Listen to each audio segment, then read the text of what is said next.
evading mid-season. Ang kanang bahagi up against Williams, who's got 5 fouls. The highest stopping action dito po sa PBA. Baldavid looks in. Jumper by Nolly. No. Rebound Williams. He's in trouble.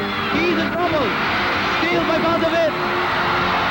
The crowd is alive. Dito sa loob ng Cuneta Astrodome. A big 1-3 steal by Gordon's Gin as Dennis Williams. Oh, a steal by Williams, but he loses control. Birmingham for the lead for Gordon's Gin. Two miscues here by Dennis Williams. And Gordon's Gin is now on top. Everybody up on his feet dito sa Cuneta Astrodome. Paras against Aquino.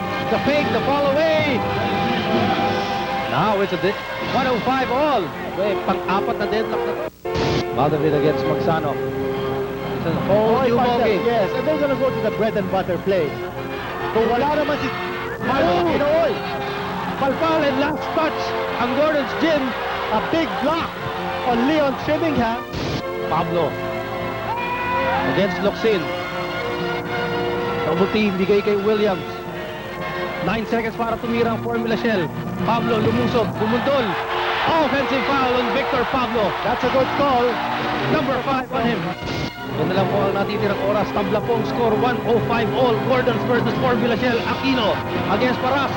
Sumagitsip. Wala. Nakuha ni Williams ang bola para sa Formula Shell. Formula Shell with the lever. They have 11 seconds para tumira. 105 all po ang score. Williams against Birmingham. The curl to Paras. One fake. Pag-angat niya. Wala. Tapingan ng bola. Nakuha ni Williams. Turnaround shot. Wala pa rin. Tapingan ng bola. Pili na pupunta. Napunta sa Gordon. Dolly Locsin. Hawak ang bola. Binigay kay Deep Season. Season. Tuloy-tuloy. 107. 105. Gordons. Lamang ng 2 points. 14.8 seconds remaining. And Formula Shell calls the timeout. Ito na yung inbound ni Dennis Williams ng Formula Shell partner. It's going to be a mid-court inbound. Now Gordon's in the penalty. Cannot afford to give up a foul at this stage.